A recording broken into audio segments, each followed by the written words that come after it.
Have you ever looked around your home and realized most of what you've spent money on doesn't actually bring you peace? That strange clutter? The stuff you might need one day? The decorative items that just sit there? Well, Japanese minimalists live by a different rulebook. Instead of chasing more, they ask, does this improve my life? Does this reflect who I am? In today's video, we're diving into 10 things Japanese minimalists never waste money on, and what we can all learn from it. These aren't just tips, they're quiet decisions that shape a life of clarity, peace, and purpose. 1. Excessive home decor.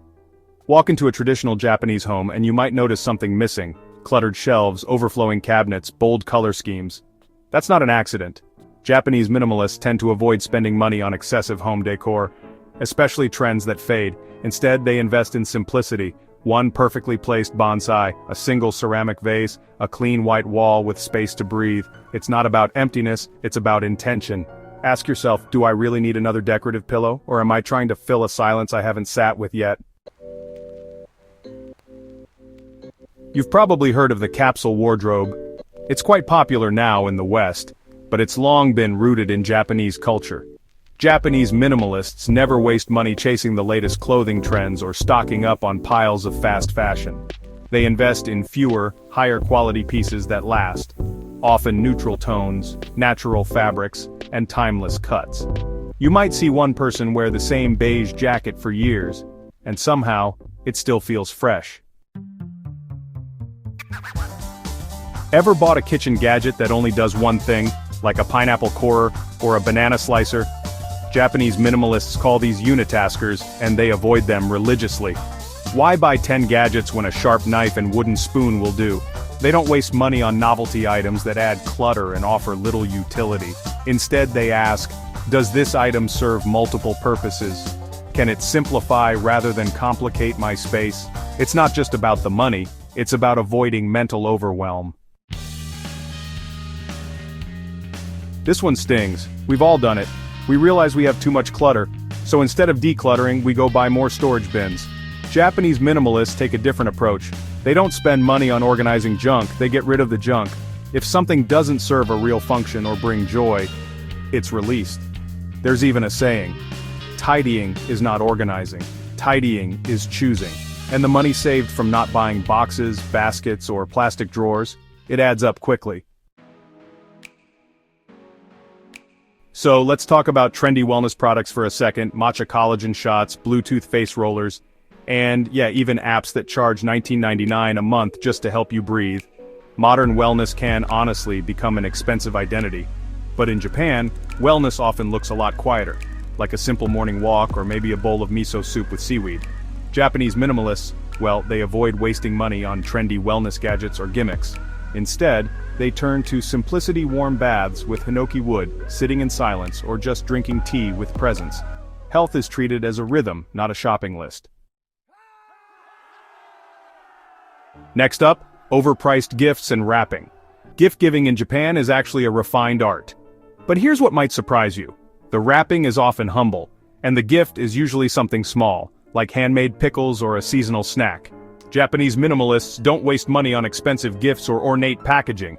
They really believe the gesture matters more than the price tag. There's even a word for it, omotenashi, which reflects giving with sincerity, not extravagance. Imagine the freedom of gifting without the pressure. Imagine birthdays without debt. Now let's talk about having multiples of the same item. 4 phone chargers, 3 kinds of black pens, 6 pairs of nearly identical shoes. Sound familiar? Japanese minimalists avoid this entirely. They don't waste money buying duplicates because each item is chosen with care. They keep only 1 or 2 of what they truly need. And when something breaks, they repair it before rushing to replace. This mindset creates space, and more importantly, it really teaches contentment. Bento boxes, miso soup, rice balls. These might sound simple, but they carry deep cultural weight.